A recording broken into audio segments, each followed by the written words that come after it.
book lovers?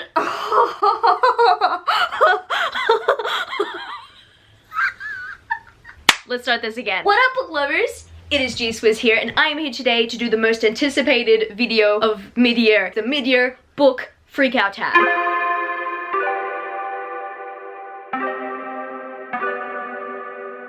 This tag was created by Chami and Ellie. I will link their channels down in the description so you can check them out. I love them both. I don't really need to explain this because pretty much everyone on BookTube is doing it at the moment. So I guess without further ado, I'm gonna get started. So let's start off with prompt number 1. I mean, that's a good place to start off, right? We're gonna be talking about the best book that I've read so far in 2020. And if you guys don't even watch me, you're only just here for the mid-year book freakout tag, you know, to get your feet wet, to get to know G-Swizz, I'll just let you know right now, Chosen Ones by Myrna Graff is the best book that I've read in a long time, including 2020. There's so many other books that I've really loved this year, but Chosen Ones takes the cake for me. I literally listened to this book on audio 3 times in a row. I kept on listening to this book and I could not stop. Yes, I will address once again, I do not have a physical copy because it's still stuck in transit. You know, there are so many booksellers right now that I have trust issues with, and a lot of you guys might be thinking, well, why can't you just buy it at the store? I could buy a paperback at the store, but none of the stores sell hardback, and if you guys don't know, Myrna Graff's one of my favorite authors, so I want all of her books in hardback. It wasn't too hard at first when I ordered this book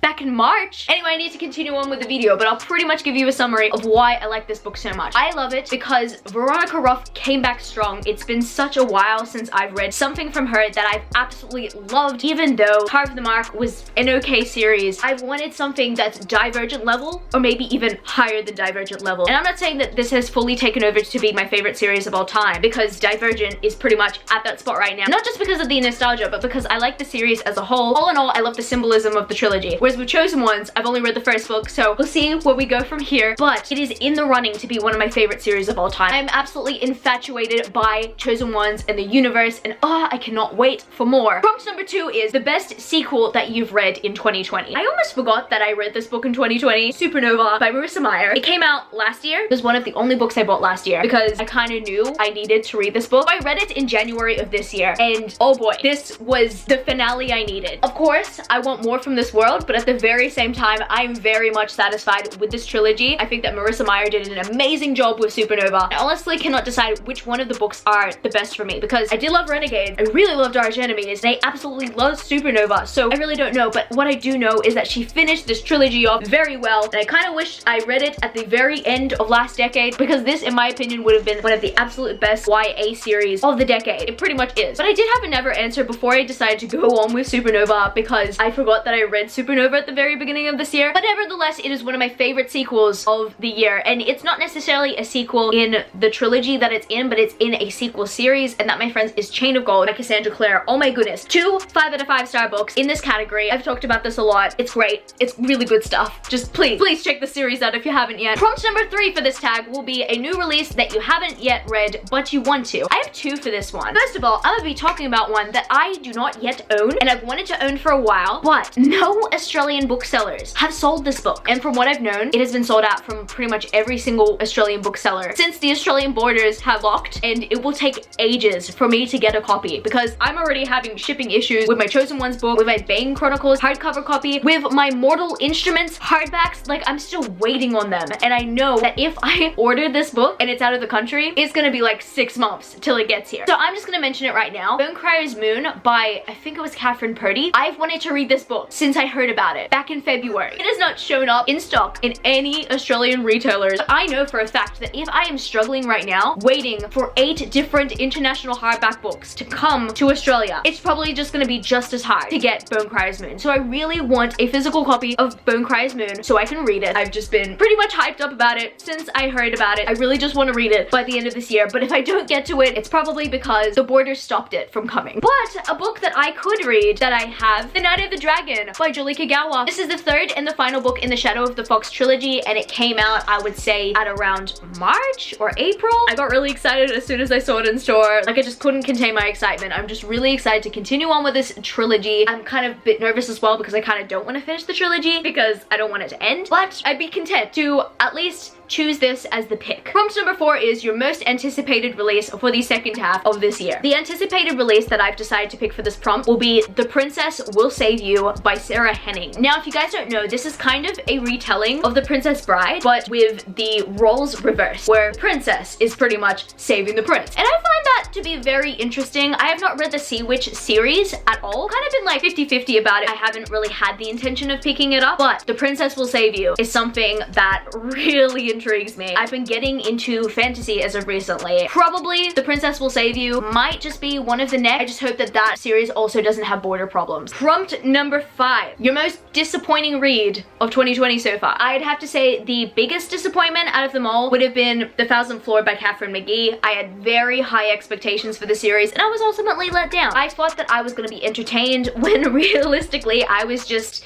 dragged. I don't even remember almost anything that happened in this book because it was just so boring to me. Like, I was dragging my feet trying to read it. And I still want to give Catherine McGee a chance. I really do want to read American Royals, which people also have conflicting feelings about. Hopefully that one doesn't disappoint me that much, but I have pretty low expectations for it now that I've read The Thousand Floor. Prompt number 6 is your biggest surprise of the year. And for this prompt, I'm gonna have to bring up House of Earth and Blood. I've told you guys previously, based off of a condition that I formerly had, I did not enjoy Kingdom of Ash. I want to give Kingdom of Ash a second chance because I felt like I didn't read it at the best time. It was kind of sad because I'd followed those characters for years and I still don't have fond memories of the final series because I read it at such a hard time. I do want to reread Kingdom of Ash, but I had very low expectations for House of Earth and Blood because I was scared that I had outgrown Sarah J Maas based off of being anhedonic when I had read her previous book. That is not a reflection on Sarah J Maas and her writing ability at all, because Sarah J Maas does entertainment very well. And that was proven in this book right here. She came in strong with this book. She wasn't afraid to use some of the tropes that she's used before, but also kind of call herself out on it. I think that this is very much her strongest book that she's put out, and I'm dying on that hill. And I am so looking forward to the sequel. I'm so looking forward to the rest of the series. I'm really hoping, once again, that this world gets expanded beyond a trilogy, because if any of her series deserve it, it's this one. I think that this world is so rich, it's so luscious, it's so full. I think that there's so much potential with the series. Prompt number 7 is your favorite new author, debut or new to you. I recently read JoJos Bizarre. I recently read the first volume of the first part of JoJo's Bizarre Adventure by Haruko Araki. Yeah, he's kind of new to me when it comes to reading. Like, this was the first book that I've ever read from him, but I have seen all the anime that is out so far. I don't know, they could have added stuff, they could have taken away stuff, but he's technically a new author to me, so I'm just gonna count him here. And I really did enjoy the first volume of Phantom Blood. I think you appreciate it even more if you're going through it a second time, because the very first time you think to yourself, oh, this is boring, when is it gonna pick up? But I really appreciate Jonathan Joestar's story. I'm so thankful for Haruko Araki because he made this amazing concept, this series that I'm pretty much obsessed with. Since I started JoJo's Bizarre Adventure, I've technically been faking him for a year. But that being said, I finally got to experience the original source material. I'm looking forward to reading more of it. Prompt number 8 is, who is your newest fictional crush? Now, as much as I've witnessed some amazing fictional crushes out there, such as Nox from Chosen Ones or Hunt from House of Earth and Blood, the one who takes the cake, one who I just cannot beat, is not one of the JoJos. No. I don't know if I have a crush on any of the JoJos, to be honest. I liked Joseph Joestar at first, but like, oh yeah, no. No. We don't stand a cheater here. I'm gonna be talking about Guts from Berserk. I have been reading this series technically for a year now, when I really think about it, because I think I started the first arc literally a year ago from now, and then I continued on with the series probably at around September, October-ish of last year. I never really got a chance to talk about Berserk on my channel because I wasn't doing booktube as frequently then, even though I've been very slow with the chapter reading so far. I've got 2 more volumes and a few chapters until I'm completely done with Berserk so far. But Guts comes off to me as such a loyal person. But not only that, despite what he has gone through, he still remembers where he stands, he still remembers who he originally loved, and he still remembers to protect that person, and it still is very much heartbreaking to me. Every single time I see Guts in Casca now, I'm so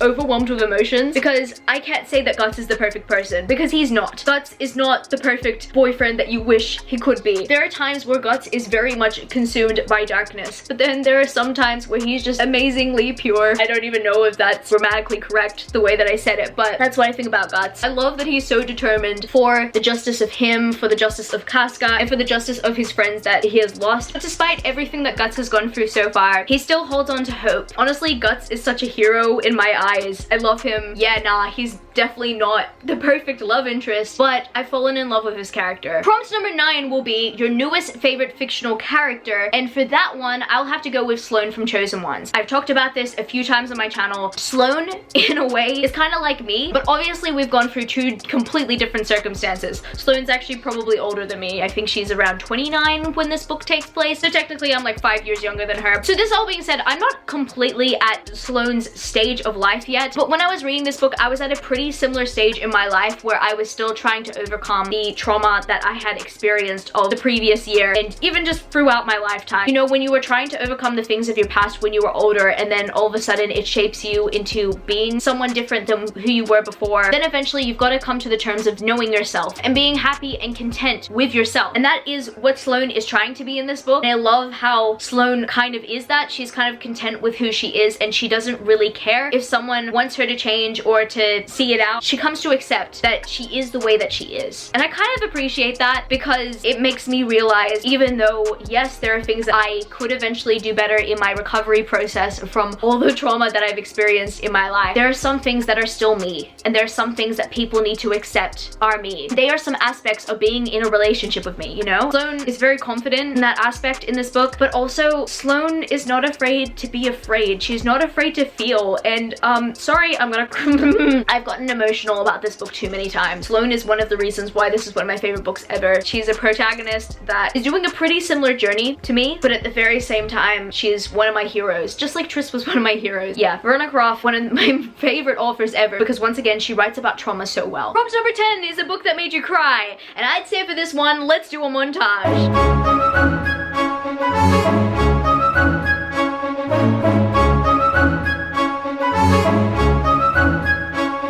Yeah, those are a few. Prompt number 11 is a book that made you happy. I'd have to say a book that kind of made me happy was Scythe. Don't get me wrong, this took me a while to read. It took me literally 2 or 3 months to get through Scythe. This was one of the first books I started this year off with. But the very end of the book, chef's kiss. Perfect ending to a book, perfect cliffhanger. Said this a few times, but to me, that it was a Hunger Games cliffhanger ending. Prompt number 12, you gotta share the most beautiful book you've bought or received in the year of 2020. For this one, I have to say hands down, King's Bane by Claire Legrand. This book came out last year, but I'm so obsessed with this cover and how beautiful it is. I thought Furyborn's cover was mind-blowingly amazing, and then all of a sudden King's Bane came out, I was just like, you can take my money too. I don't mind. Question number 13 is, what books do you want to read by the end of this year? I do have a video, it's most likely up, of the books that I want to read by the end of the year, but I'll name a few right now so I don't leave you guys disappointed. First of all, I really do want to read The Guinevere Deception, potentially the second book as well, that is coming out at the very end of the year. I've been hearing praise about it, and I just wish that I was in on the hype, man. Another book that I really want to get to is City of Brass by S.A. Chakraborty. This might happen, this might not happen. I really want the rest of the books in the series, but I want them in these editions. I never see them in bookstores. Let's change that, Australia. Let's actually get them. So I technically want to read the whole trilogy, but yeah, the other books in these editions are either really expensive or they're overseas. Actually, it's both, yeah. And the final book that I want to mention in this stack will be An Enchantment of Raven by Margaret Rogerson. I've wanted to read this one for a while, and I've mentioned on my channel a billion times so far that I've wanted to read A Sorcery of Thorns, but I also want to read this one. And finally, prompt number 14. I'm going to mention my favorite book community member. The booktuber I have to mention for this would definitely have to be Bookishly Angus. I love Angus. I have been a fan of him since before I even started BookTube. And for some reason, I thought he was too famous for me. So in 2016, Grace goes to a book event by herself because she didn't really have any bookish friends in the Australian book community. And then she sees the Australian Bookish Squad, who she was able to become friends with later on down the line. I love them. They're amazing. Oh man, I go to like book events with them all the time now. And I would see Angus. I would also see Kaz from the Little Book Owl, who I didn't meet till later, and I was really scared to meet any of them. But I decided to put myself out there, and I decided to meet Angus. And I think I've only really met Angus in person once, and that was the time. And it's very awkward because I was just a new booktuber, and it was very funny. I don't think you remember this, Angus, but I literally came up to Angus and I was like, you do booktube, right? And he was like, yes, do you want my business card? And I'm like, no, I just want to say I'm a big big fan of you. I remember doing that like literally 4 years ago. I've known about Angus's channel for around 5 years now. That's how long he's been doing booktube, guys. Like, get with the program, subscribe to him already. Honestly, he puts so much effort into his videos. I've admired him since I first saw the playlist book tag that was done on his channel. I just want to praise Angus right now. Angus is one of my favorite people in the booktube community. I even love his hot takes. I love the opinion that he has to bring to the booktube community, but I also love that first and foremost, he cherishes the family of the booktube community and he just wants the best for it. That is one of the many reasons why I have to recommend Angus to you, but also his videos are just so creative. I don't know how he thinks about these things, but he does, and it's amazing. Please, just subscribe to Angus already. Just do it. His channel is down in the description if you haven't yet. I love you, Angus. I'm still a big fan of yours, okay? I don't know who has already done this tag. I might tag people, I might not. So I will just put the names down in the description of the people who I'm tagging, and I will also tweet them to let them know that I've tagged them, because I'd love to tag people as this is a tag, but I don't want to double tag someone if they've already done it. That's just unfair on the person. So if you've been put in the description of my video or you've been tagged on Twitter, you're tagged by me. If you enjoyed the video that I posted today, don't forget to give me a thumbs up and subscribe to my channel for more content like this. It definitely lets me know that you want to see more from me. And I also have social medias. I'm at itsgswizzelbooks on Twitter and Instagram, and I'm also at Goodreads. That's www.goodreads.com/gswizzle. I love you, book lovers, and I will see you later. Peace. Started out with half and I flipped it into double.